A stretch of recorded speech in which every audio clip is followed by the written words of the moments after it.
All right. Um, Let me start the screen share, and we will be on the geographic setting of Jesus' life. Last time we got right just to the end of the um, Judaism, and so we will do the geographical setting. So what we're going to do here is just get an overview of where Jesus was during his ministry. And let me see.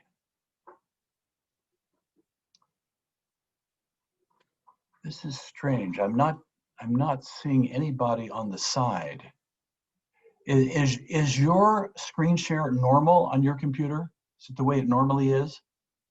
Yes. It is? Okay.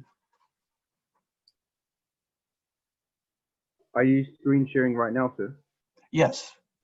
Oh, no. Oh, I mean, yeah, I don't see the sharing. You don't see it. Okay. Then let me see what is happening here. It's not letting me do anything.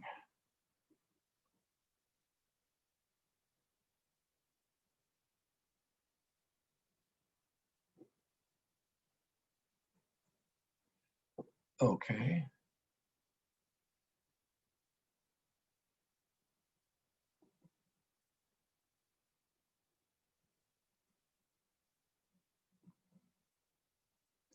Okay. Let's see if it'll do it now.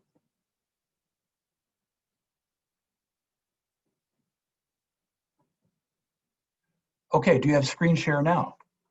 Yes, sir. Yes. Oh, all right, good. So let me adjust this on Dickie's computer.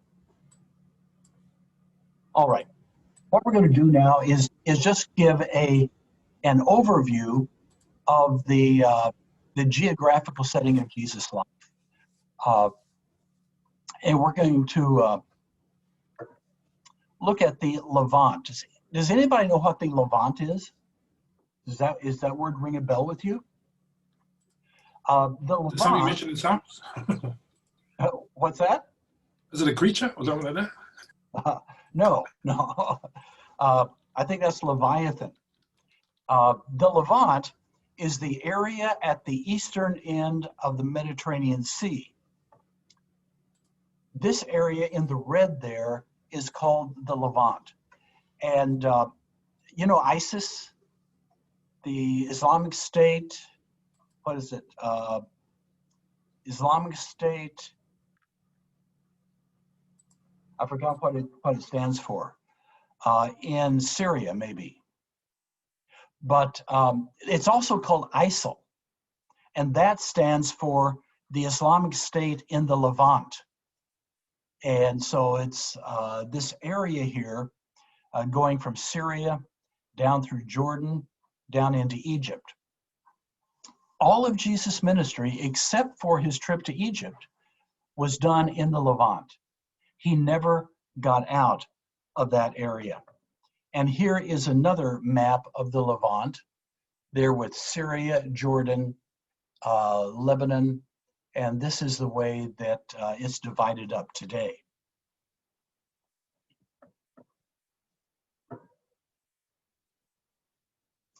All right, we're going to look at Palestine. Here we'll look at the geography of the Gospels, which is in one particular part of the Levant, which was Palestine. Except for his flight into Egypt, Jesus was there all throughout his ministry.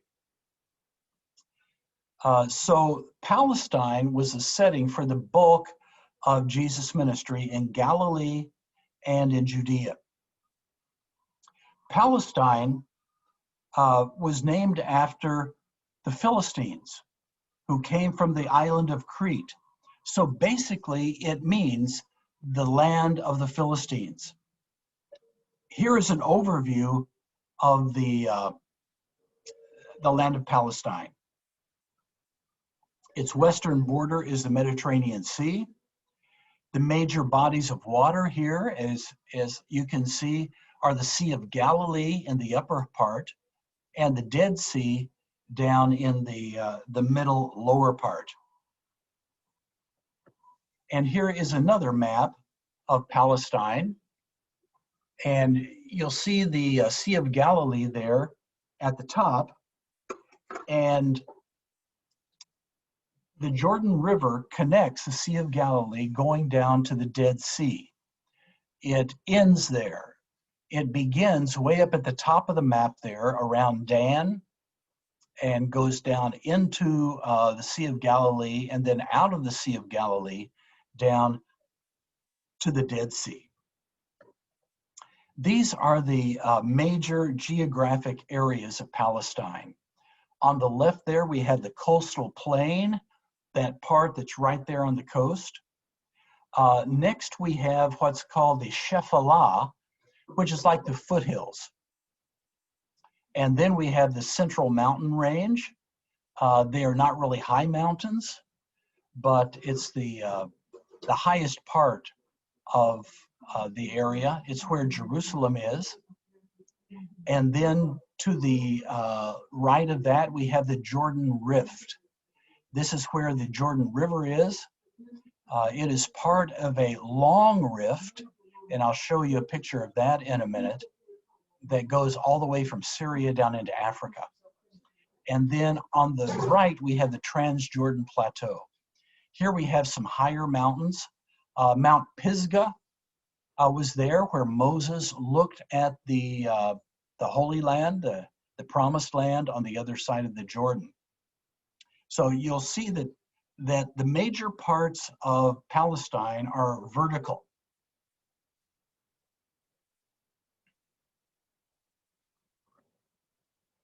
And here is another drawing of it with the coastal plain, central hill country.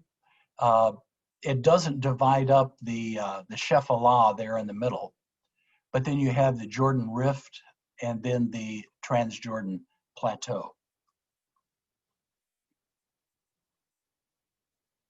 So basically, there's a low-lying area down by the Mediterranean Sea, and then it gently slopes up to the mountains where Jerusalem is in the middle of the area, and then it rapidly falls off, going down to the Jordan Rift, down to the Sea of Galilee, to the Dead Sea. And the Dead Sea is the lowest area in the world. It's far below sea level, and then further to the east into the Moab Mountains or the Transjordan Plateau. Today, everything from the Jordan River to the west is Israel, and to the east, it's the country of Jordan. And here is another depiction of that.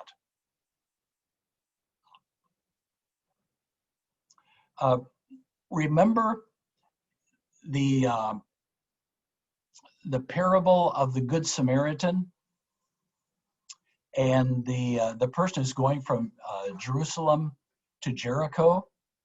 Jerusalem is at the top here of the highest part, and Jericho is down by the Dead Sea at the lowest part. So you can see how far down it is between those two places. And the road was very narrow and was a great place for thieves to lay in wait. So this is just sort of a general overview of the whole area of Palestine there. Any questions or comments so far? All right, let's go to Bethlehem. This is where the story of Jesus begins. This is the way Bethlehem looks today. You'll see it's a semi-arid climate. There are no major forests, actually very few trees. you will not see any buildings made of wood. They're all made of brick, stone. And someplace in this area is where Jesus was born. Exactly where he was born, well, I don't think anybody knows. This is the Church of the Holy Nativity. Under it are some caves, which tradition says it was where Jesus was born. We're going to go into a lot of detail on this and where Jesus may have been born. But there is an early tradition that he was born in the caves. This is the inside of the Church of the Nativity. And by the way, I took most of these pictures that we're going to see today.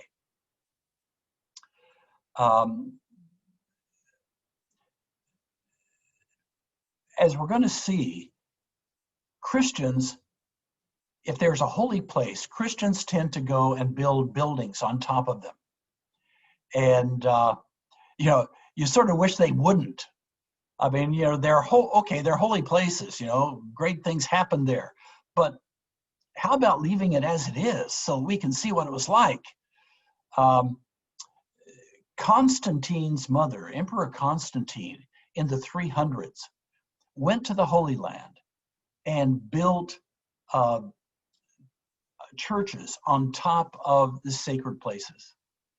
And we see that throughout. If you want to see what a first century village or town was like, you need to find one that's not mentioned in the Bible, because then people didn't build buildings on top of it. So that is what we have. This Church of the Nativity was built, of course, hundreds of years later than Jesus' birth. So now we'll go to Galilee. Remember the story? Jesus and his family went to Egypt and came back and settled in Galilee because Archelaus was ruling over Judea, and Joseph didn't want to go there because Archelaus was so ruthless. And they settled in the town of Nazareth. If you look on the map, right about in the middle, a little lower than the center, you will see Nazareth. So Galilee is in the northern part of Palestine and west of the Jordan River. Here, if you can see Galilee in the left side here, right to the left of the Sea of Galilee. If we come on down, you'll see Samaria, and then on below that, you'll have Judea. If you go to Samaria and you go to the right across the Jordan River, you'll have the area of Perea, and we'll probably talk about that later. Nazareth. This is the way the city of Nazareth looks today. It's much, much larger than it was when Jesus lived there. It was really quite a small town when Jesus was there. From where this is taken, if you turn around and look in the opposite direction, you will look across the Jezreel Valley. And here we have the Mount of Precipice. And it is where people believe that the people of Nazareth were going to push Jesus off a cliff, and they think perhaps this is the cliff. It could be. So it's the Mount of Precipice. So you have the Jezreel Valley there in front of you. If we go on to the Sea of Galilee, this is what is called the Mount of Beatitudes. It's on the northwest side of the Sea of Galilee. And tradition says that this is where Jesus gave the Sermon on the Mount. Of course, we have no way of knowing that that is where it is, but that is the tradition. And here is another shot looking down to the south from the Mount of Beatitudes. This is the Sea of Galilee from the Arbel Cliffs. There are some huge cliffs just to the west of the Sea of Galilee, right to the north of the town of Tiberias. And it goes straight down. It's an amazing drop-off. This town that you see here is the town of Magdala. Now, what do we know about Magdala? Who can tell me anything about Magdala? There's a lady from Dr. Magdalene. Maria. All right. Mary Magdalene was from Magdala, Mary of Magdala. And so this is, it seems like it's where she was from. So some people disagree and say it was someplace else, but I think the overwhelming consensus is that this is where Mary Magdalene was from. This is a view of the Arbel Cliffs seen from the Sea of Galilee. So you can see that picture that I took of Magdala was on from the top of the cliffs on the left side.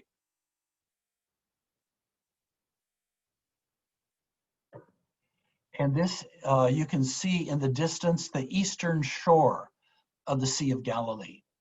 Over there, there are steep hills that go down into the sea, and it is believed that that is where Jesus cast the demons out of the demoniac and cast them into the pigs, and they ran down into the sea and were drowned.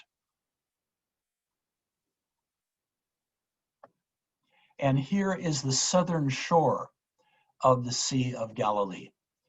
Down here we have some kibbutzes, communal areas where the Jews live. It is right near here where the Jordan River exits the Sea of Galilee and goes on south to the Dead Sea. Now we're going to look at the Jordan River.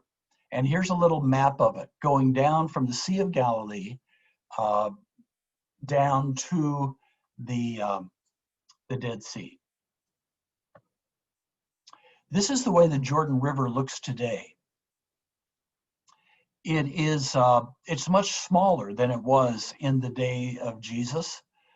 In those days, it was a lot larger. Today, they siphon off a lot of the water for irrigation of fields. So by the time it gets down here, there's not a lot of water left. It is right in this area that people get baptized. So if you want to go to the Jordan River and get baptized, this is probably where you'll do it. I didn't get baptized here, but I had the privilege of baptizing some people here. And that was a great experience. Here's a cross-section of the Jordan Valley. So we have the Central Mountain Range on the left, the Transjordan Plateau on the right, and then it goes down into what is called the Gore, which is a larger area, and then the area right near the river itself is called the Zor, and then we have the Jordan Riverbed right in the middle.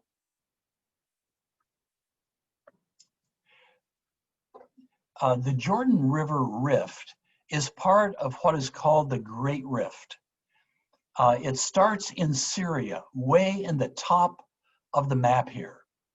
It's a valley, and it goes from Syria all the way. You see Sea of Galilee and Dead Sea there, down to the Gulf of Aqaba, down through the Red Sea, and then at Eritrea and Ethiopia, it goes on down. It goes through Tanzania. This is all in Africa, and it ends in Mozambique. So it is a huge rift. It goes for 6,000 kilometers. And the Jordan Rift is part of the Great Rift. Okay, any questions or comments so far?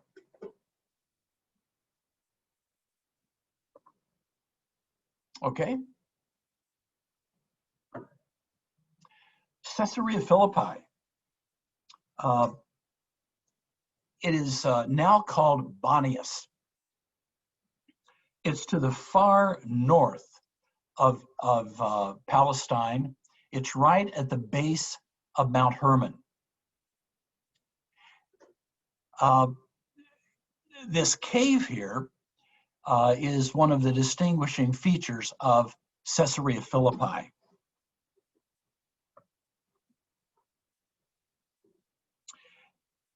We will later on we'll go into the history of it here, but just to give it in a nutshell, it appears it appears that in the Old Testament times it was a place of Baal worship, because the Old Testament name contains the word Baal. During the Greek times, it was the place of the worship of the god Pan. Pan was a god that had the upper part of a man and the lower part, the legs, of a goat. And then during Roman times, it was a place of emperor worship. Philip, who was ruling over this area, expanded the city, and he named it after Caesar. And to distinguish it from Caesarea that's on the coast, it was called Caesarea Philippi, or Caesarea of Philip. And it's interesting why Jesus at this place would ask his disciples, "Who do people say that I am?" I'm not sure why he chose a place like this, a place that is known for its idolatry, that he would ask this. And maybe we can figure that out as the course goes on. Okay, so we've looked at Bethlehem, which is down in Judea, and then we've gone to Galilee, where Nazareth is, in the Sea of Galilee, and then we've gone north to Caesarea at the base of Mount Hermon, very tall mountain, and now we're going to go down to Judea. These are some of the things that we see here in Caesarea Philippi. This is a niche, probably where a statue to the god Pan originally stood. It's also one of the three headwaters of the Jordan River. So the Jordan River begins up in this area. Right here is one of the headwaters. One is at the city of Dan, and there is one other. Actually, the river used to come out of that cave, but because of earthquakes, it no longer does. Okay, we're going to go to Judea now. And in the lower part of Judea, we have the Dead Sea. In Judea, we have Bethlehem. We also have Jerusalem and Bethany. They're all in Judea. And one of the major geographical features is the Dead Sea. Here is a view of the Dead Sea from Masada. And I'll just show you some pictures here.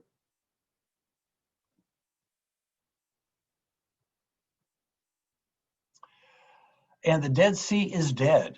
There's no life in it. It's very heavy with minerals. And you've probably heard of people floating in the Dead Sea. Well, I did it. I went out and I laid, and you can really do it. You can float. It is very oily. And so when I got out, I had to take a really good shower to get all of that oil off me. But it is loaded with minerals, but it's dead. There's nothing living in it. It has no outflow. This is the Judean wilderness. The wilderness as seen from Masada. Now, Jesus went into the wilderness to be tempted. And so you can imagine what it was like. If you look at this, this is looking from high above, looking down, you'll see that there's hardly any vegetation, hardly anything that is alive. In the dry washes down here, you can see a few bushes, but there are no trees, and it is very rocky. It is desolate,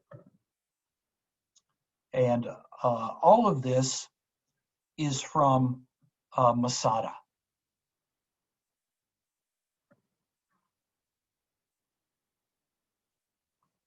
If you look to the far left here, on top of this mountain, you'll see a square.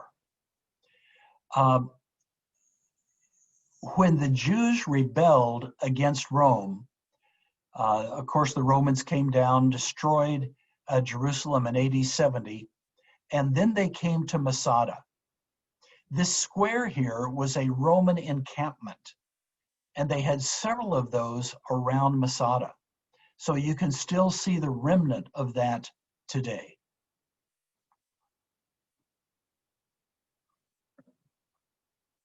And another view. And at the top of the picture here, you will see the Dead Sea.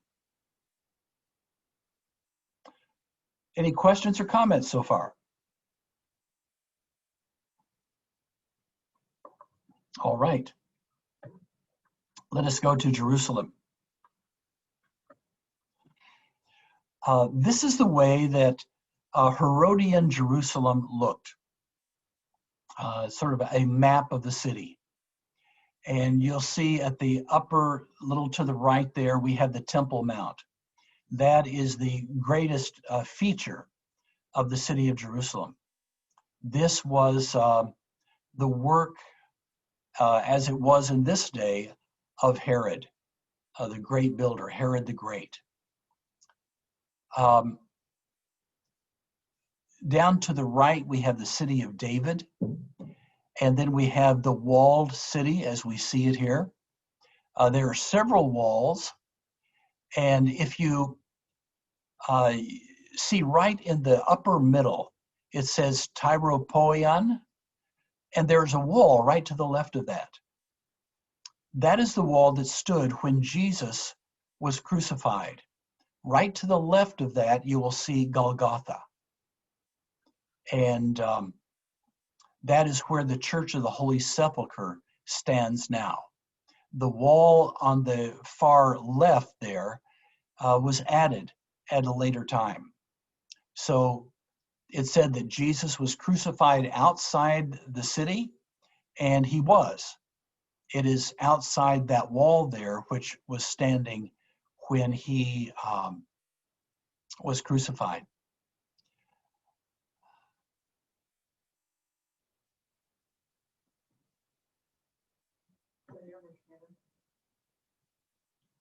Okay, in the city now, Jerusalem is divided up into 4 different parts. This sort of a square kind of thing. In the lower right side is the Temple Mount. And then we have the different quarters. We have to the far left, the red part is the Christian quarter. The lower left is the Armenian quarter. The lower right is the Jewish quarter. And the green part in the upper middle is the Muslim quarter. And it is very interesting to walk through here and see the difference. The Muslim quarter is really quite chaotic. A lot of people walking around, a lot of bizarre kind of things, shops and all. They all have shops, but just the ambiance of the 4 quarters is very interesting.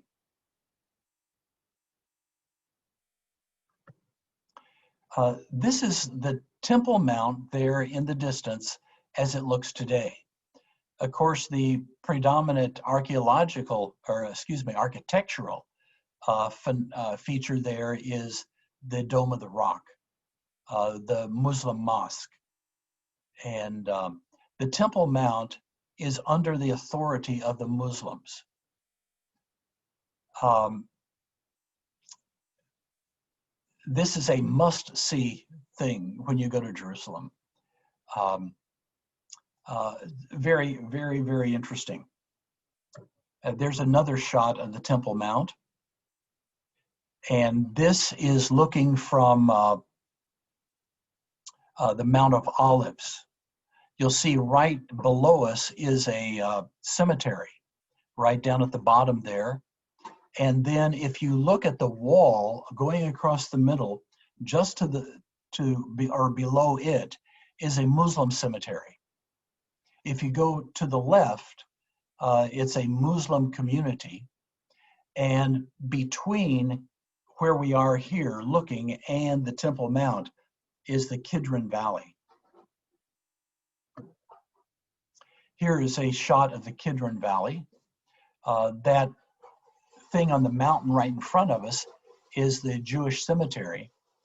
That road going down through the Kidron Valley is probably the route that Jesus took when he went from the Garden of Gethsemane to his trial. Now, I have, on a couple different occasions, tried to recreate that route, to walk that route, going from, as best I could figure it out, from the Garden of Gethsemane down into the city and to the various places where Jesus was tried. And I think as time goes by, I'm understanding it better, and that I can do it a little better each time. With some of it, it's guesswork as to exactly where these things happened. But for me, that is a fascinating thing, and I want to do it. Want to recreate that. Looking down to the south, we have the Valley of Hinnom, or Gehenna, as it is called in Scripture.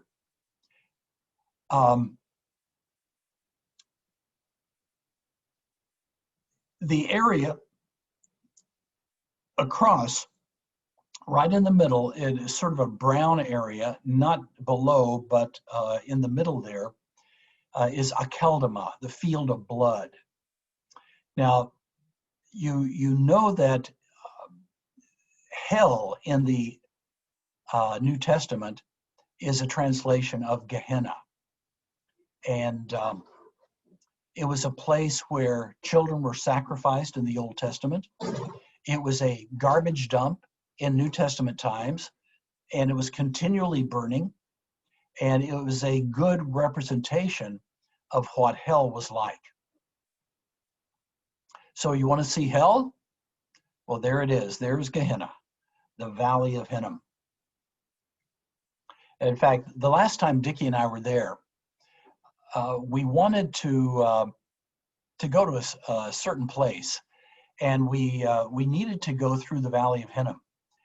And we had our GPS, and we were trying to find it, and we weren't finding it. And you might say we were lost in hell, because we couldn't get to where we wanted to go. We finally did make it, but very interesting experience. So, yes. Are you talking about the brown part here, right in front of us, or further down there after the road?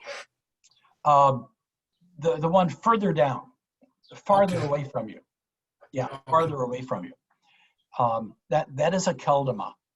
They recently discovered some important archaeological findings there in Akeldama, and it's amazing how they keep finding important archaeological things here in this city that has been here for 2,000 years and has been built over by homes, and yet they keep finding new and important archaeological findings.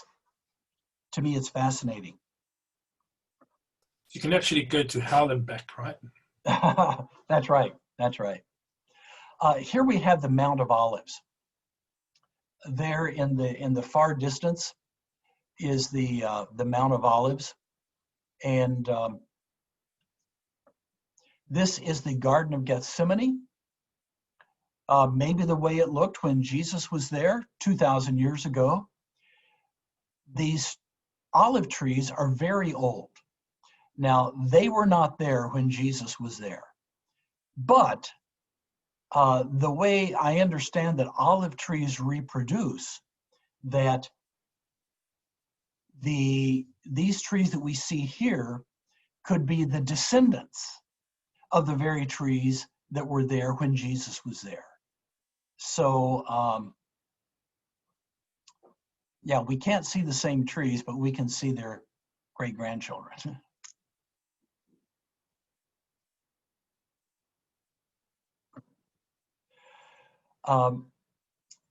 This is a place that some people have felt was the place of the skull. If you look at it, you will see that there, you can sort of make out a skull there. And that it is the word Golgotha, or the Latin word Calvary.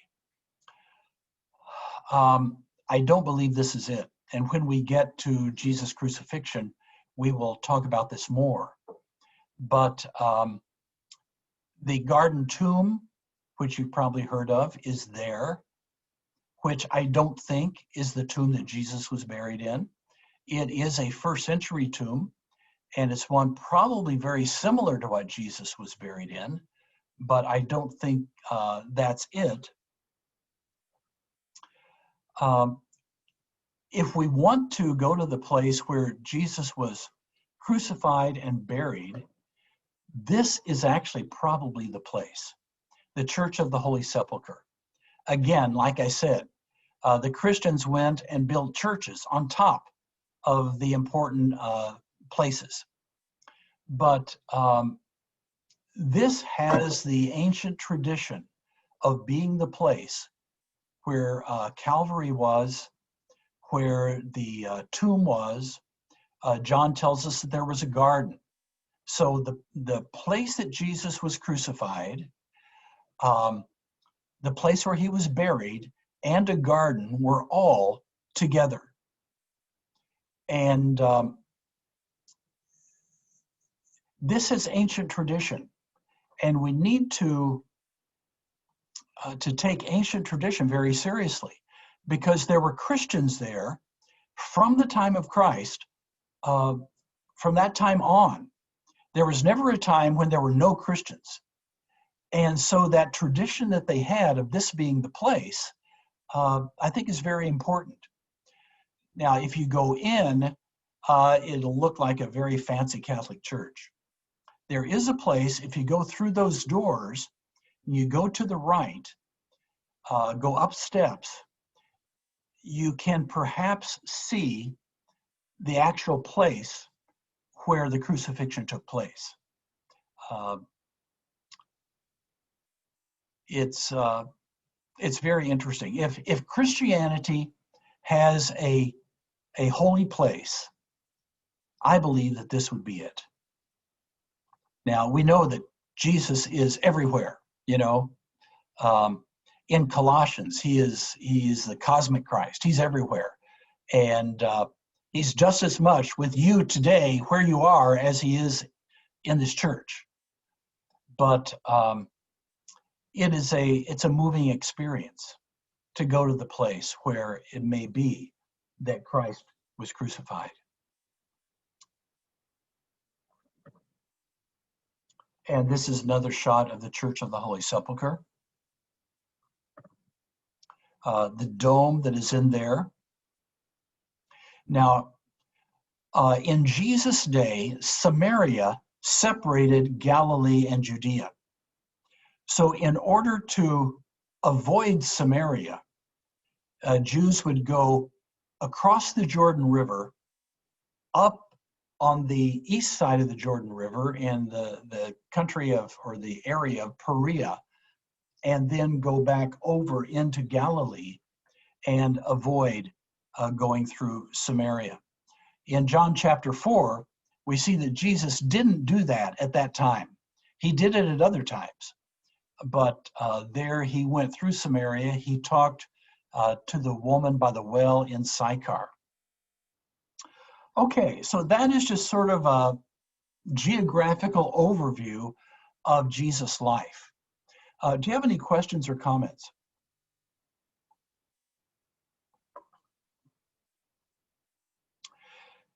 If you ever get the chance to go to Jerusalem, to Israel, I would really encourage you to do it.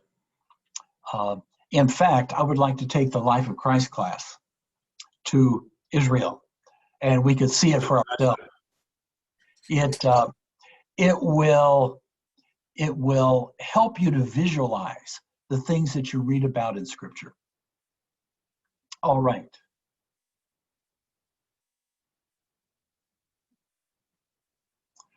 Let us go on then. And stop the screen share here.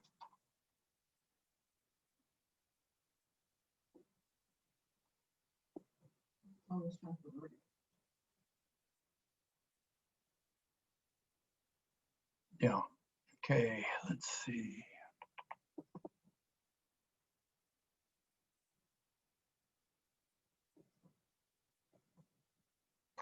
Okay, studying the Synoptic Gospels.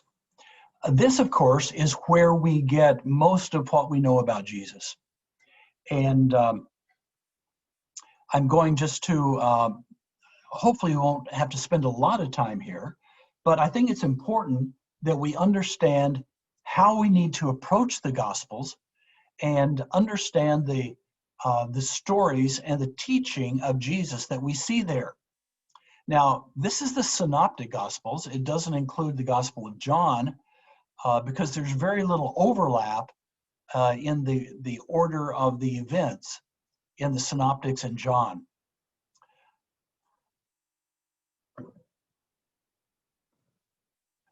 Here's a little cartoon. Matthew, Mark, and Luke, see me after class. Your book reports are surprisingly similar. We see that in the Gospels, Matthew, Mark, and Luke have a lot of similarities. Now, was it plagiarism? I don't think so, but they did borrow from some of the same sources. Here we're going to deal with the interrelationship between the Gospels. There is some relationship because we see that at times the whole story or the whole teaching is word for word in all three Gospels, or virtually word for word. What is the relationship? The Gospels of Matthew, Mark, and Luke are, as I said, much more similar than John, and so they're dealt with as a group. They're called the Synoptic Gospels, syn meaning together, and optic meaning to see. So it refers to these Gospels that are seen from the same viewpoint. To study the Gospels, it is really helpful to get a synopsis. It is a book that shows the Gospels in parallel columns. Some of them show them in just the Synoptics. Some also have John. Probably the best one, if I could recommend one, is Kurt Allen's Synopsis of the Four Gospels. And it is a Greek-English edition. So it has it in Greek on one side and English on the other side. And it is very helpful. He also has one that's just totally in Greek. And there's also one called Gospel Parallels by Throckmorton that is all in English. And it has just the three Gospels. So the synopses put the Gospel accounts into parallel columns. Often they contain only the Synoptic Gospels, but sometimes they contain John as well. That way it is easy to compare the accounts side by side. Now, notice that these are not gospel harmonies. A harmony is an attempt to take what the Gospels teach and put it into one seamless story. And there are harmonies that do that, or attempt to do it at least, but the synoptics are not that. They are parallel columns that show how the different Gospels relate to one another in giving a particular incident in the life of Christ.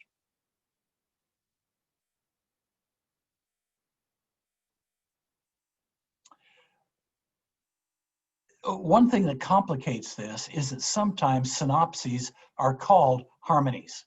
So that sort of muddies the water here. But the what we're talking about here is synopses and not harmonies. This is a sample page from The Healing of Peter's Mother-in-Law in Allen's Greek harmony, or Greek synopsis. And let me also show you, this is from Gospel Parallels by Throckmorton, and this is the baptism of Jesus. Now you can see that looking at it like this makes it very easy to compare the way that the three Gospels, three synoptics, deal with the various issues. So when you are studying them, be sure to, if you can, use a synopsis. Now, in Logos, they have synopses that are built in, and you can purchase them and use them, and they're very handy. You can use them on your computer. Okay, it's time for a break. Let's take a break, and we will come back in 10 minutes.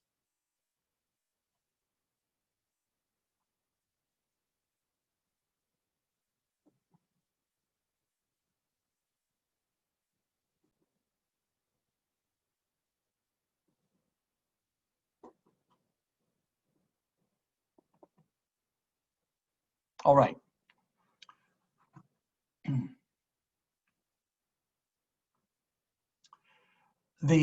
What is the interrelationship between the synoptic gospels?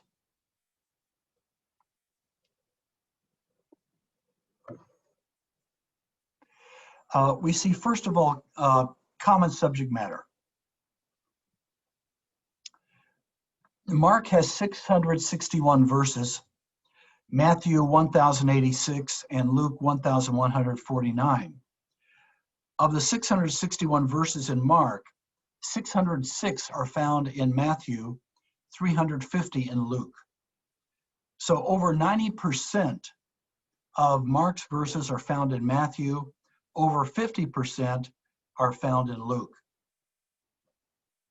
95% of Mark's verses are found in either Matthew or Luke. There's also common language, the actual words that are used. Matthew is 97.2 of Mark's actual words, 97.2%. Luke has 88.4% of Mark's actual words. There's also a common outline and order.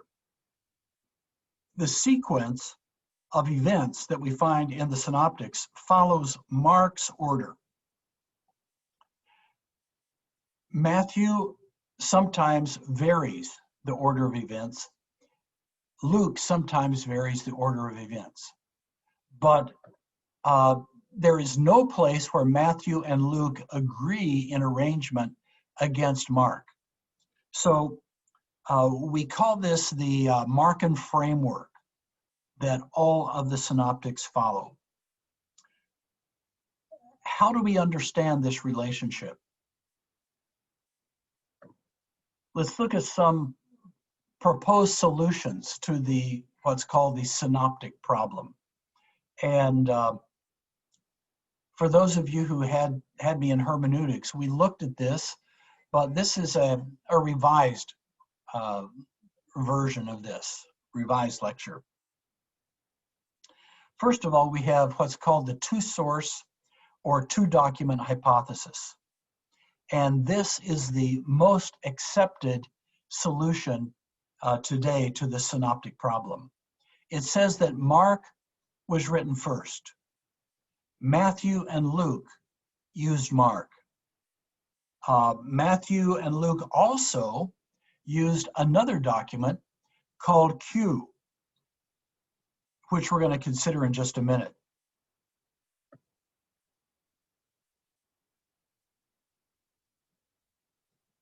So this position depends on two beliefs. One is Markan priority. That is that Mark was written first and that there was a document called Q. Let's first of all look at Markan priority. Robert Stein gives 7 reasons for Markan priority. And I'm not going to go over all of those. Just for the sake of time, we'll just mention them. The argument from length, from grammar, that Matthew and Luke tend to clean up the grammar of Mark. Argument from difficulty, that there are things that Matthew and Luke want to avoid saying that may be an embarrassment. Argument from verbal agreements and order. Argument from literary agreement. Arguments from redaction, that is that Matthew and Luke took Mark and had a theological theme that they wanted to emphasize, and so in that way changed Mark. Argument from Luke's more primitive theology. It's felt like that Matthew and Luke are more developed than Mark. Stein says that all of these reasons are arguments for Markan priority. Now, the Q material, we have 235 verses that are common to Matthew and Luke, but don't appear in Mark. Sometimes these are word for word. How did this happen then, that they have these passages that are virtually word for word, but they're not in Mark? And what has been hypothesized is that there was another document which they've given the label of Q, which is German for Quelle, which means source. We don't have any copies of Q. Maybe there was one in times past, but if so, it has disappeared, and it only exists through the Synoptic Gospels. Now, there are those like James Robinson who really go on this Q thing, and they think that they can see different editions of Q. They have posited a Q community that did not have the other Gospels. They only had Q. And since Q doesn't go through the passion, death, and resurrection of Christ, that they say that that wasn't important for these communities. None of that can be proven, and I think probably it's just the imagination of those scholars. This is the two-document hypothesis, that Mark and Q existed, Matthew and Luke used them. As we look at Matthew, we see that Matthew has material that doesn't appear in Luke or Mark. And Luke also has material that doesn't appear in Matthew or Mark. And so the schematic would look like this, that there is an M that goes into Matthew and L that goes into Luke. So everything that in Matthew that is not in Mark or Luke, we would call M. Everything that's in Luke that does not appear in Matthew or Mark, we would call L. And so these are the unique passages in each of those two Gospels. So they had separate sources that the other Gospels didn't have, or that they chose not to include in their Gospels. Now, there's some weakness to the two-document hypothesis or four-document hypothesis. Tenney gives some of the weaknesses here. There may have been personal interaction by the compilers of the Gospels. So maybe Luke and Matthew had interaction there. No trace of the Q document has been recovered. It's simply hypothetical, and nobody can prove that there was a Q document. Stein says that the biggest problem for Markan priority is the existence of agreements of Matthew and Luke against Mark in the triple tradition. By triple tradition, we mean passages that appear in Matthew, Mark, and Luke. Double tradition would be those that appear only in Matthew and Luke. An example of this would be in Matthew 26, Mark 14, and Luke 22, where Matthew and Luke have the phrase, "Who was it that struck you?" It doesn't appear in Mark, but it is in the triple tradition. They all appear like they came from Mark, but there is these commonalities in Matthew and Luke. And how is that explained? Those who hold to the 2 or 4 document hypothesis call these minor agreements. Proponents of other theories call them major agreements. Did Matthew copy Luke or vice versa? Perhaps it's a coincidence. Maybe they had the same source that Mark had, and Mark chose not to put it in. Perhaps there was an overlap between Mark and the other traditions. Perhaps there was a primitive scribal error that omitted it from Mark when originally it was there. So this is the 2 document or 2 source hypothesis, or the 4 source hypothesis. Okay, do you have any questions or comments here before we go on? Yeah, sure. Just because I know I've taken hermeneutics with you, but when I look at the synoptics, we know that Matthew was one of his disciples. He was actually there with Jesus. Then why would he not be the main? And Mark and Luke were just witness; they weren't with Jesus, but they. You know what I mean? Yes. Well, it appears that Matthew used Mark. Now we might ask, why would he do that? I mean, if he was there, you would expect him to be giving a unique view of Jesus. He could include details that the others don't have. But what we in fact see is that just the opposite is the case. For example, in the story of the feeding of the 5,000, Mark tells us that the people sat on the green grass. Now that sounds like something that an eyewitness would say, but Matthew doesn't include it. Now, why wouldn't he if he was an eyewitness? And I believe that Matthew wanted to include other things that were important, and he wanted to include it in one scroll. Now, a scroll is just about 12 meters long. I believe Matthew knew that he had to carefully go through and put the most important things.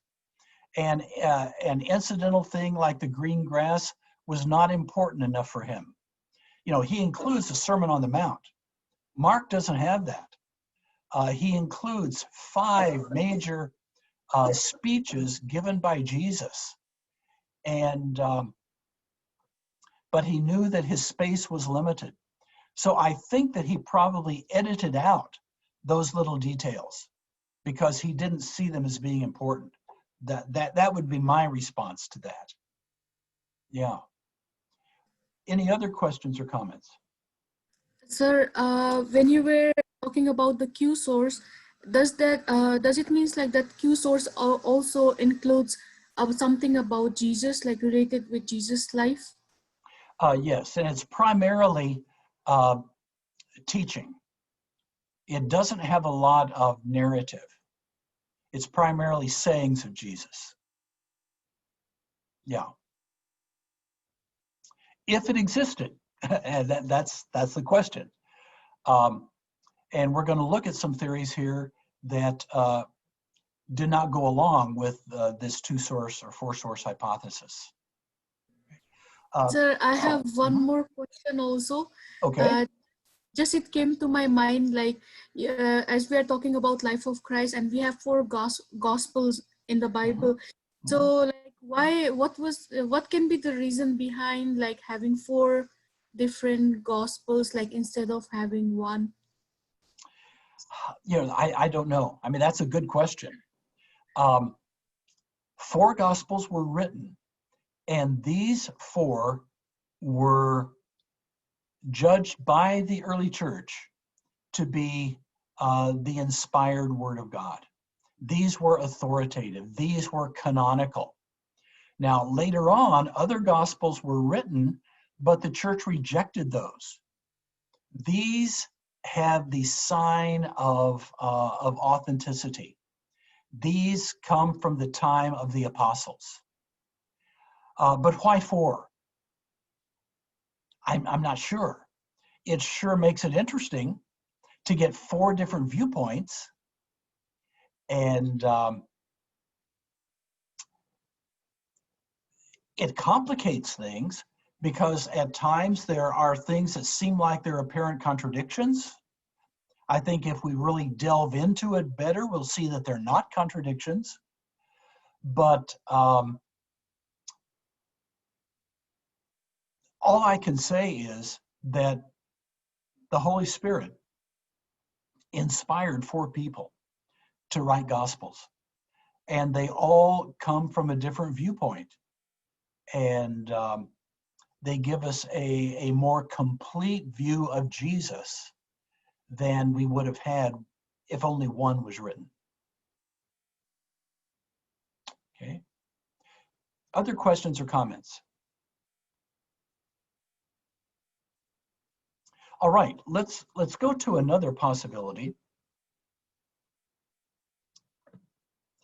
What's called the Farrar hypothesis, or the Farrar-Goulder-Goodacre hypothesis.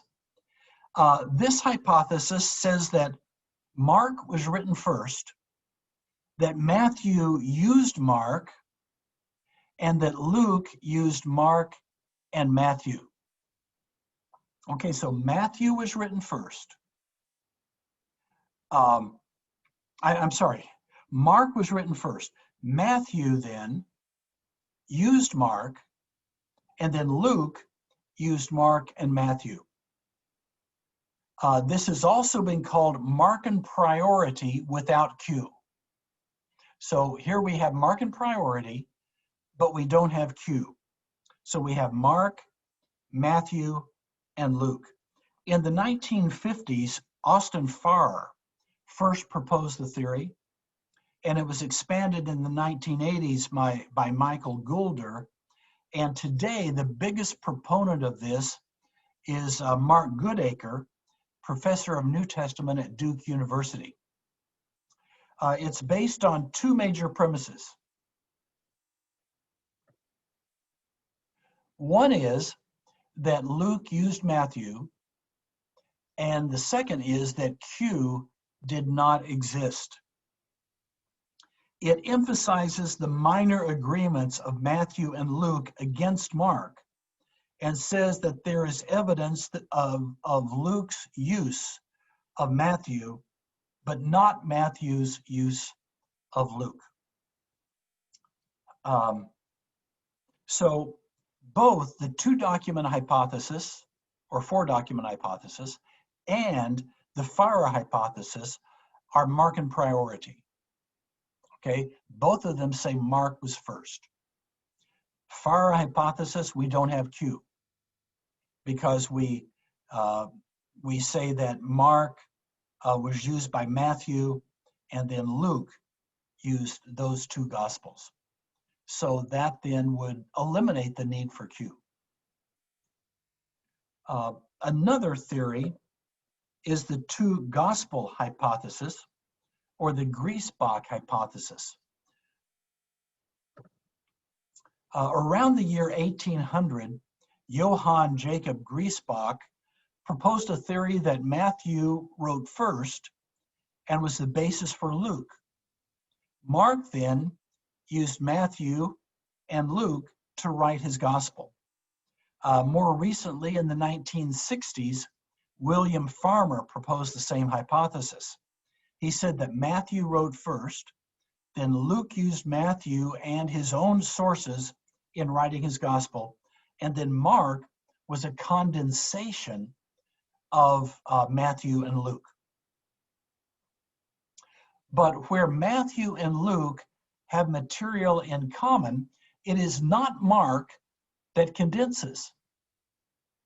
And why would Mark delete important parts of Matthew, like the Sermon on the Mount, and important parts of Luke, like the Sermon on the Plain, and the things like the infancy narratives, the parables, the great parables that appear in Luke, the post-resurrection appearances?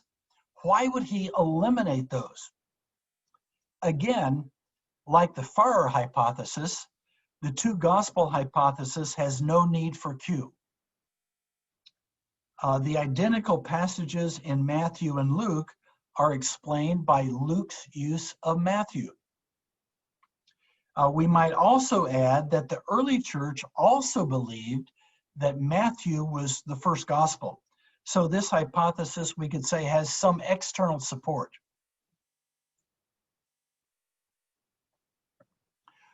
Why then did Mark want to make a short version of the gospel?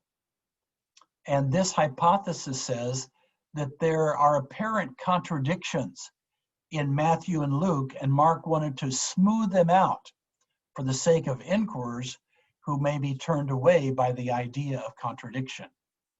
So that is another hypothesis here. Let's go on.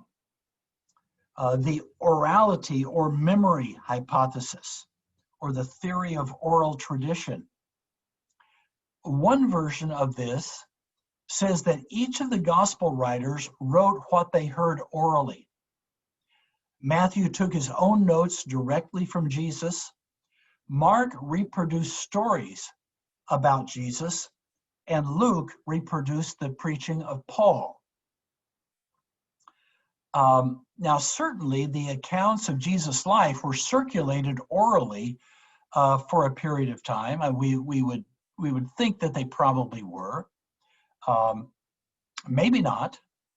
Maybe there was written sources from the very beginning.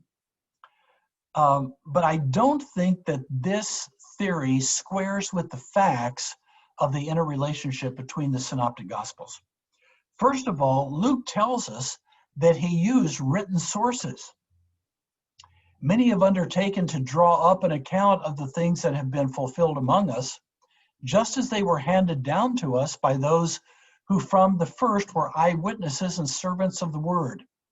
Therefore, since I myself have carefully investigated everything from the beginning, it seemed good also for me to write an orderly account for you, most excellent Theophilus, so that you may know the certainty of the things you have been taught. Many have drawn up an account. These are written sources. So Luke used written sources. Furthermore, the sayings of Jesus, we can understand coming down verbally word for word. If they were the sayings of Jesus, people would memorize exactly those words he said. But would the descriptive narratives have also come down word for word exactly the same in all three Gospels?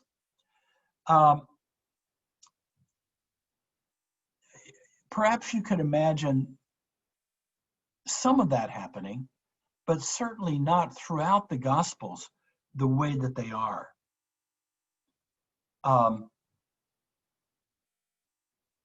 Also, the order of the synoptics is generally the same, with Matthew and Luke, like we said, never disagreeing with Mark.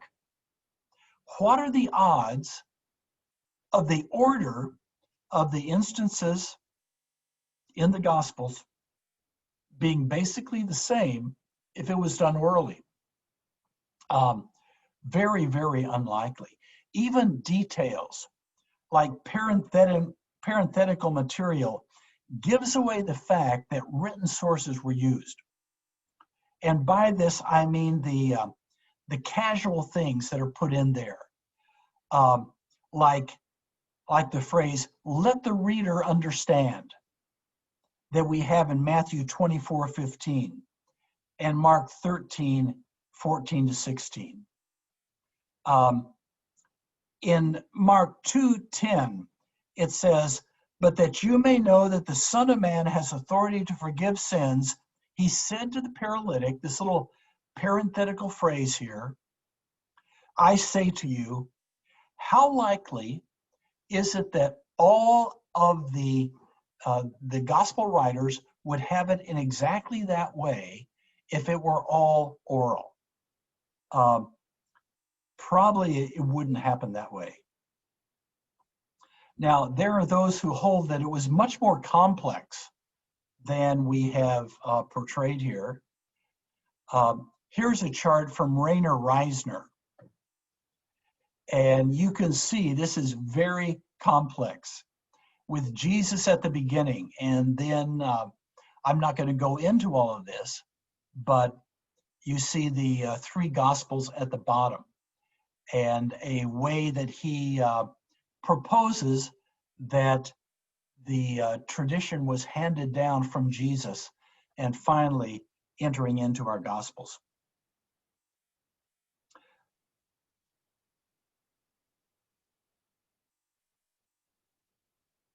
Okay, let's go to the Augustinian hypothesis.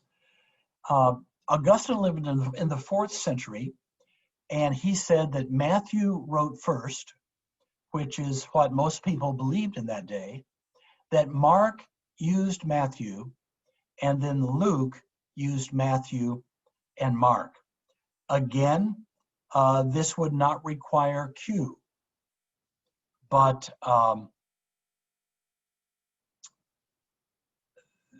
the arguments that we've been putting forth also apply to this.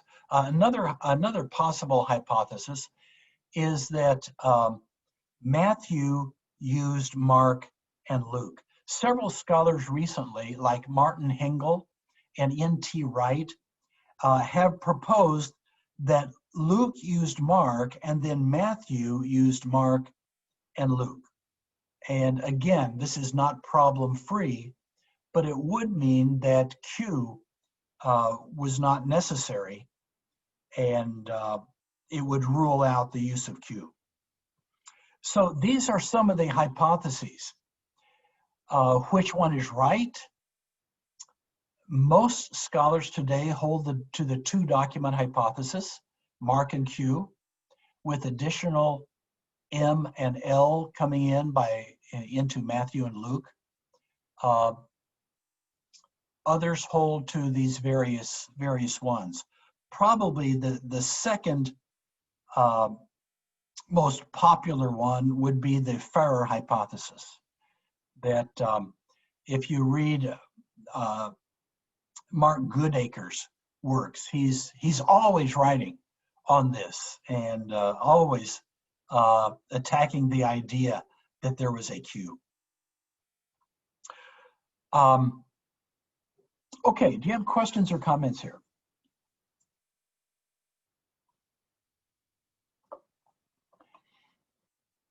Okay, we have form criticism and redaction criticism that we could look at here. I think that we'll probably just leave those until we get into the Gospels themselves. All right.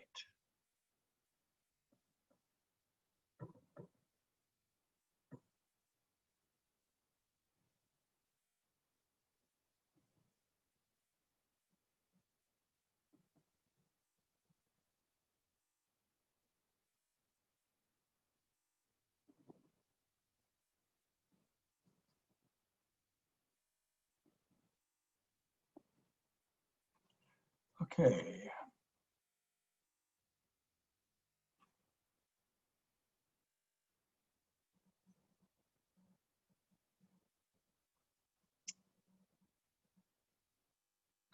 Okay, here we will start with the actual events of the life of Christ.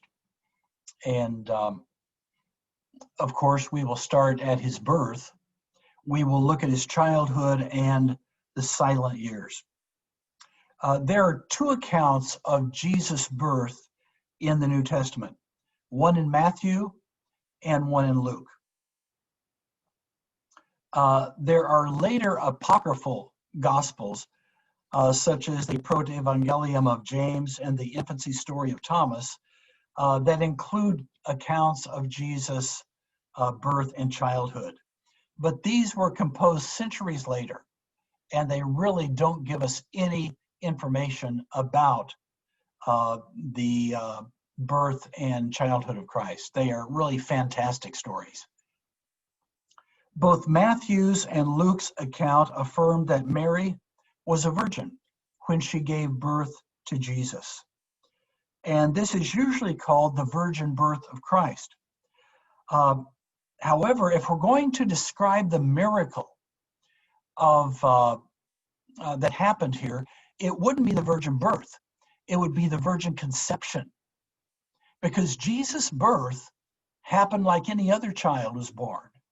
There is nothing miraculous about the actual giving birth. The miracle happened in his conception. Much of what many Christians today believe about the birth of Jesus comes not from the scriptures, but from tradition and Christmas carols. What we want to do here is to try to get back to what the scriptures actually say about Jesus' birth and childhood. It will not be so much a process of learning what the scriptures say.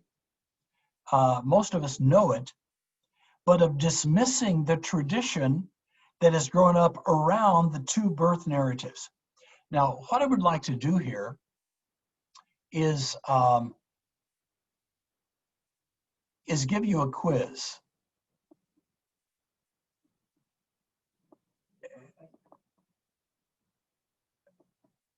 And let me see if I can pull it up here.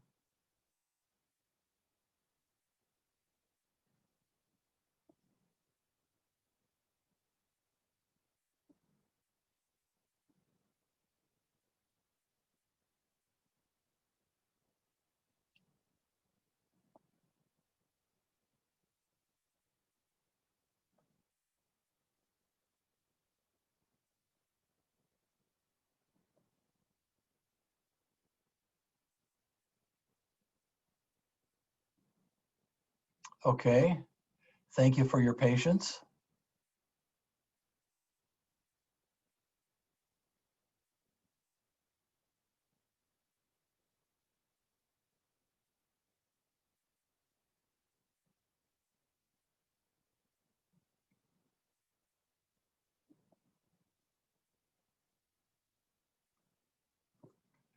Well, it's not coming up.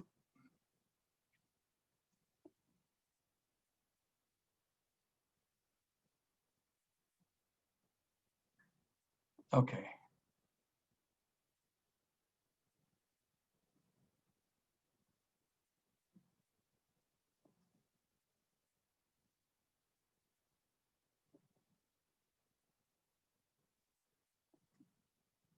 Okay.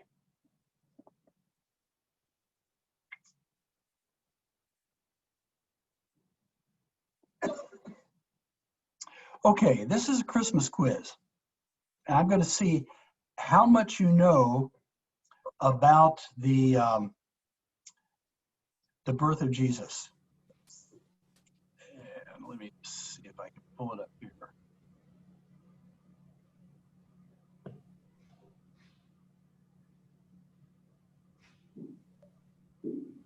Okay, this is true, false. As long as Christmas has been celebrated, it has been on December 25th. False. What do you think? False. False? Okay, False. right. First of all, it was celebrated on January 6th. January 6th. Okay. Joseph was from Bethlehem, Jerusalem, Nazareth, Egypt, Minnesota, none of the above. Where was Joseph from? Okay, don't say Minnesota. Go ahead and speak out. What do you think? Bethlehem. I think he was Bethlehem, from Jerusalem. Jerusalem, Bethlehem. Egypt? The answer is Nazareth. Luke 2:4.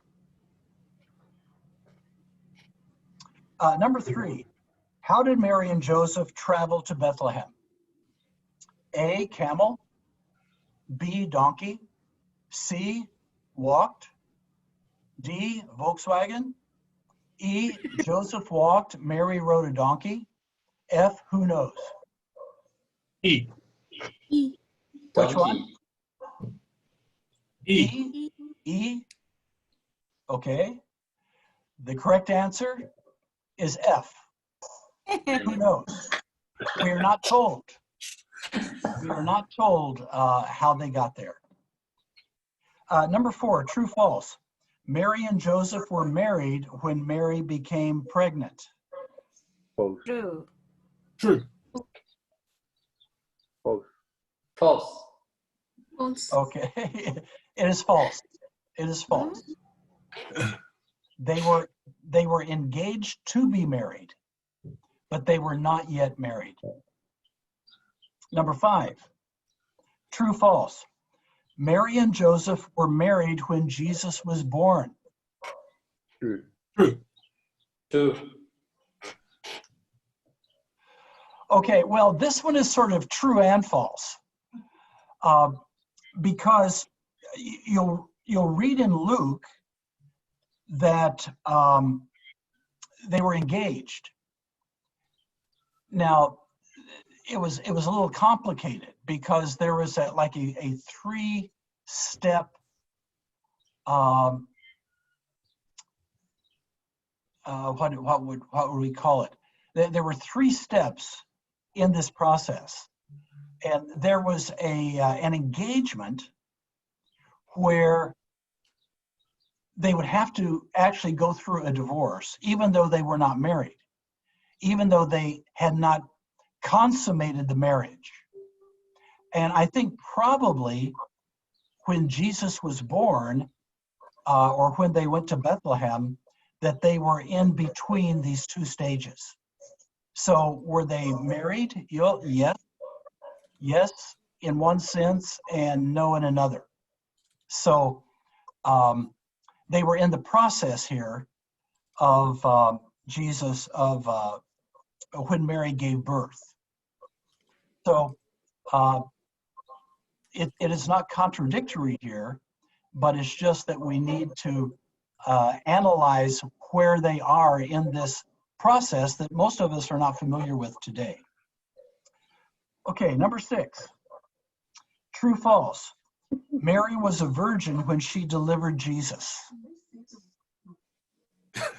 Yes. True. True. Okay, true, true. I think we all know that. Number 7. What did the innkeeper tell Mary and Joseph? A, there is no room in the inn.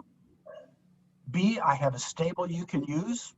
C, come back after Christmas rush and I should have some vacancies. D, both A and B. E, none of the above. E. E. None of the above. Well, it's probably A. There's no room in the inn. So, but you know, we're not sure. And in a few minutes, you'll see why we can say, you know, we're really not sure. Number 8, Jesus was delivered in a stable, manger, cave, barn, unknown. Unknown. B. Okay, that's E. Somebody says E. Yeah, unknown, sir. Okay. The rest of you are afraid to answer, aren't you? Yeah. But the answer is E, unknown. It doesn't tell us what kind of building Jesus was born in. He was laid in a manger. Excuse me. He was laid in a manger, but it doesn't tell us what kind of building he was in. Number 9, a manger is a stable for domestic animals, wooden hay storage bin, feeding trough, barn. Feeding trough. B. B. Okay, C, B, wooden storage bin. C. Okay, the answer is C. It's a feeding trough. It is what you put the food for the animals in. Number 10, which animal does the Bible say were present at Jesus' birth? Cows, sheep, and goats. B, cows, donkeys, and sheep. C, sheep and goats only. D, miscellaneous barnyard animals. E, lions, tigers, and elephants. F, none of the above. None of the above. B. No. F. F. Okay, I hear F. What was that, Daniel? D.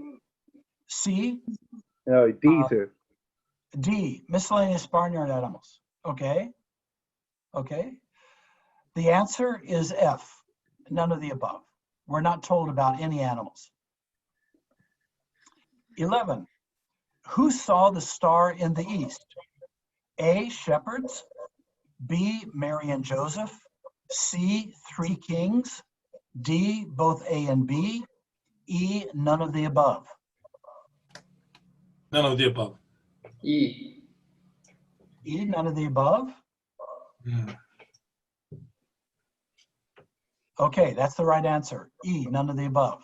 Oh, what about we 3 kings? We 3 kings of Orient are. It What's doesn't really that? say there were 3 kings. It doesn't really say that there were 3 of them. Why do we say there were 3 and why do we say they were kings? Well, that's a good question. We'll get into that. Number 12, how many angels spoke to the shepherds? A, 1, B, 3, C, a multitude, D, none of the above. 1.